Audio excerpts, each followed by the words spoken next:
अस्सलाम वालेकुम। खालिद महमूद इस्लामोक्रेसी और खिलावत के प्लेटफार्म से आज जुम्मतुल मुबारक है और तारीख़ है 24 अक्टूबर 2025। सबसे पहले अल्लाहुम्मा सल्ली अला मुहम्मद व अला आलि मुहम्मद कमा सल्लैता अला इब्राहीम व अला आलि इब्राहीम इन्नका हमीदुम मजीद। अल्लाहुम्मा बारिक अला मुहम्मद व अला आलि मुहम्मद कमा बारकता अला इब्राहीम व अला आलि इब्राहीम इन्नका हमीदुम मजीद। आज की वीडियो में हम एक छोटी सी आयत को लेंगे और उसको समझने की कोशिश करेंगे कि मुसलमान ख़ास तौर पे जो बंदा एक बलूगत को पहुंचता है, फिर एक लंबी उम्र पाता है, बुढ़ापे को पहुंचता है और फिर वो अल्लाह के पास चला जाता है, तो जो भी इंसान इन स्टेजेस से गुज़र के जब इन दुनिया में रहता है बुढ़ापे तक, तो उस इंसान को कोई ना कोई मुश्किल पेश आती है, कोई ना कोई चैलेंज उसको दुनिया में फेस करना पड़ता है, कोई ना कोई मुसीबत उसको आन पड़ती है ना, जिसमें उसका ईमान भी डगमगाने लगता है, उसका यकीन भी वैसा नहीं रहता, उसका ईमान भी कमज़ोर होता चला जाता है कि जब तक अल्लाह ताला के साथ उसका एक ताल्लुक़ ना हो। तो उसमें सूरह हदीद में औज़ु बिल्लाहि मिनश शैतानिर रजीम बिस्मिल्लाहिर रहमानिर रहीम अल्लाह ताला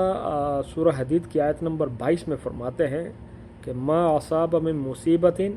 फ़िल अर्ज़ि वला फ़ी अनफुसिकुम इल्ला फ़ी किताब मिन क़ब्लि अन नब्राहा इन्ना ज़ालिका अलल्लाहि यसीर, कि इंसान को कोई भी मुसीबत नहीं पहुँचती, कोई भी मुसीबत नहीं पहुँचती इस ज़मीन पे या उसके अपनी जान पर, उससे पहले कि वो किताब में लिखी हुई है, और उसका नमूदार होना इंसान पे ज़मीन पे वो अल्लाह ताला पे बहुत आसान है। तो इसमें जो सबसे बड़ी मुसीबत है ना इंसान के लिए, वो ये कि उसका कोई करीबी रिश्तेदार, उसका वालिदैन में से, उसका बहन भाइयों में से कोई फौत हो जाए, या जिससे या उसका एक अच्छा दोस्त या उसका खैर का वो इस दुनिया से चला जाए। सबसे बड़ी मुसीबत ये होती है उसके लिए। और फिर उसके बाद आपका किसी बिज़नेस में लॉस हो जाना, किसी ऐसी बीमारी में आ जाना जिसमें बहुत ज़्यादा वक्त लग जाए, किसी ऐसी आजमाइश में आ जाना तो जिसमें इंसान को बहुत मुश्किल, बहुत तकलीफ़ सहनी पड़े। तो इससे एक तो मुसलमान होने से तो और अमल करने से एक तो इंसान का यकीन बढ़ता है, और दूसरा इन चीज़ों पे इंसान को सब्र मिलता है, और उसको ये पता होता है कि उसको उसका आखिरत में इसका अजर होगा, और उसको जो मुसीबत पहुंची है कहीं ना कहीं उसके दर्जात बुलंद होंगे, कहीं ना कहीं उसके गुनाह मुआफ़ होंगे। तो एक बहुत बड़ा अल्लाह ताला हमें, क्योंकि अल्लाह ताला ने हमारी लिखी है तकदीर, अल्लाह ताला ही के इल्म में हर चीज़, तो लिहाजा जब ऐसा मामला आए, ऐसी बात हो, तो हमारा मुसलमानों का यकीन और ईमान और बढ़ता है अगर वो लोग अल्लाह ताला के करीब हों। तो इसमें हर इंसान को चाहिए, मैं बार बार कहता हूँ मेरी अपनी तमाम वीडियोज़ में, कि लोग कुरान की तरफ आएँ, कुरान को देखें, कुरान को समझें, कुरान को पढ़ें, क्योंकि कुरान एक हौसला है, एक उम्मीद है, एक ताकत है।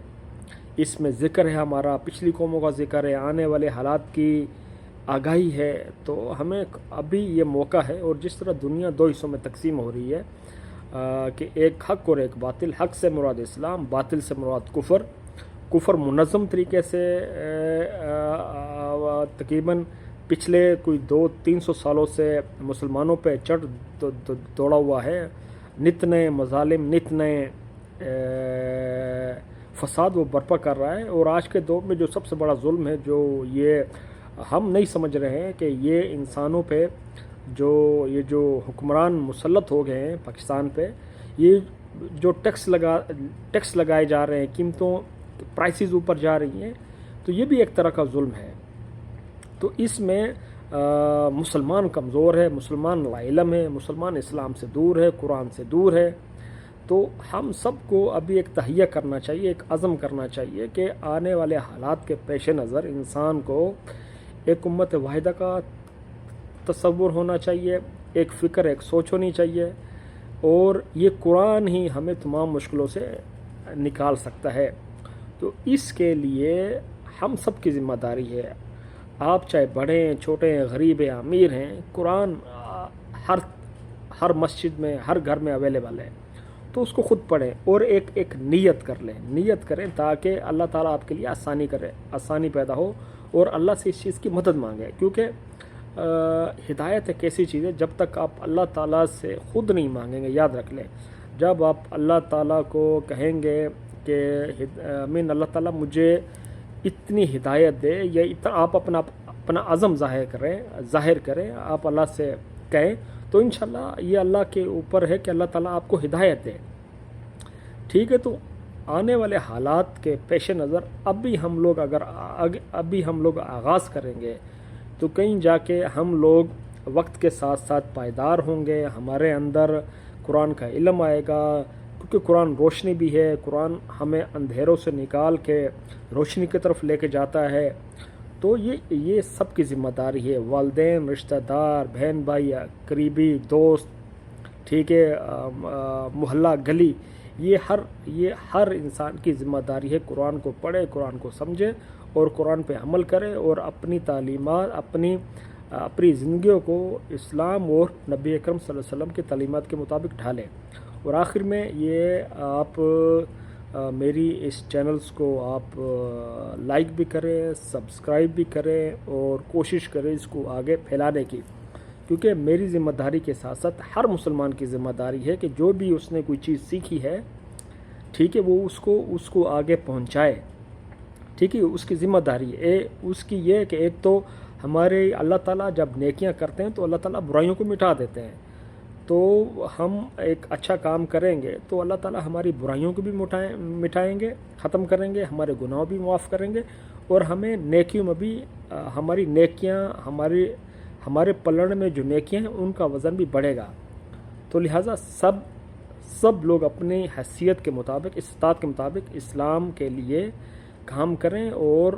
ایک یونٹی کا تصور دیں۔ ابھی فرقہ واریت سے نکل جائیں، مختلف قسم کی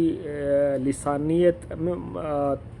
تعصب سے نکل جائیں اور ایک مسلمان ہونے کی اللہ سے مدد مانگیں، ایک مسلمان کو، کہ ہم امت واحدہ ہے۔ ہمارے مقابلے میں مشرک جو ہندو ہے، ہندوتوا ہے، ہمارے مقابلے میں یہود جو جیوز ہیں، آپ کو پتہ ہے، ہمارے مقابلے میں عیسائی ہیں، اور ہمارے مقابلے میں مسلمانوں کے اندر وہ لوگ جن کو دنیا کی طلب ہے، جن کو دنیا کی عزیز ہے، جن کو دنیا چاہیے، جو سب کچھ دنیا کو سمجھتے ہیں اور وہ قربانی نہیں دے سکتے ہیں آخرت کے لیے، اسلام کے لیے، اور وہ آسانی چاہتے ہیں، تو من منافقین۔ تو اللہ ان سب کے شر سے ہمیں دور رکھے اور ہمیں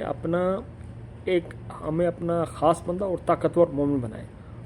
آمین۔ اوکے، اللہ حافظ۔